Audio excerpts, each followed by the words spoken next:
And live the grapevine. This is the Kosher Spirit Review, sometimes the wine review, but today we're going to be probably the furthest off the cuff for the mainstream whiskey lovers that we ever go.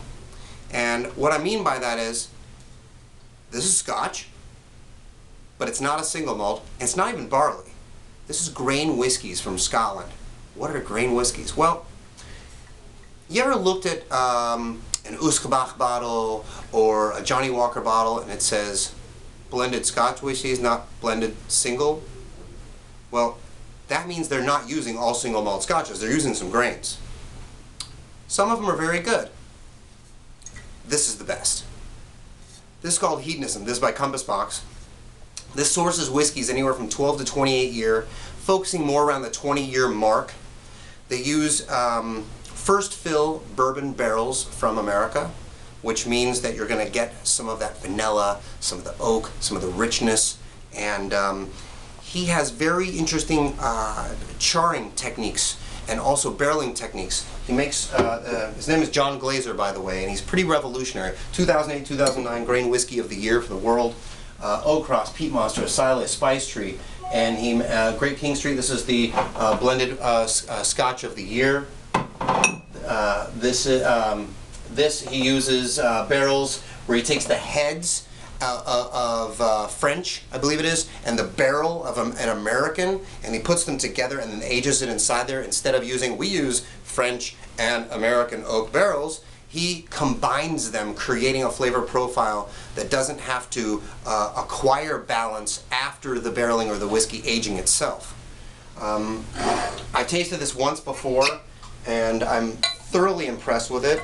People that the rep from the company was telling me that it is a good crossover for people that want to have Scotch and bourbon drinkers together at a table, because it has the elegance and the liveliness and the smoothness and the temperness of Scotch, but it's also got that little bit of the power and the strength of an American whiskey.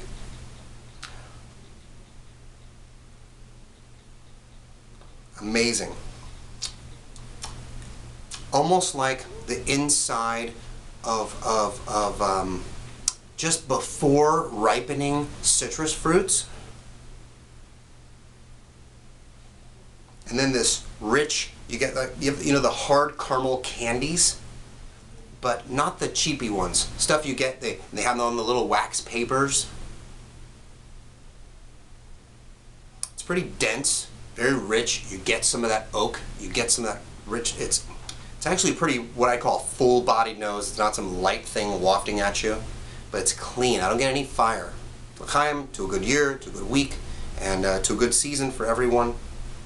I already said a blessing on some cognac a minute ago, so let's taste some beautiful whiskey from Scotland.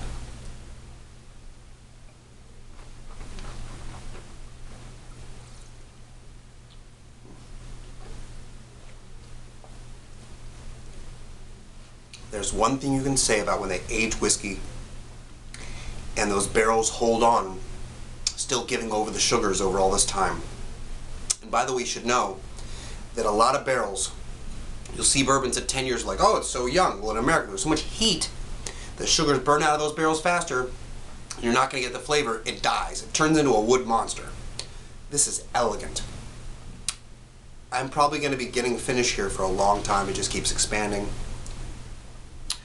Orange peel, little vanilla, more of the caramel, even a little bit of green notes, some herbs and some earthy, almost, as weird as it is, even some like minerally stuff going on. Maybe the airiness of the Scotland. You have to understand the sea air just pounds these barrels, and they develop a very interesting and different character from American aged barreling or French wines, or very different.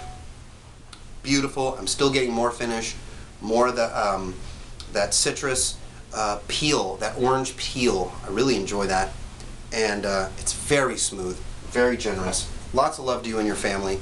43% alcohol. This is Hedonism, limited production from John Glaser's Compass Box out of Scotland. I'm Yehoshua Werth, live at the Grapevine. This is the Kosher Spirit Review. Very good. Excellent.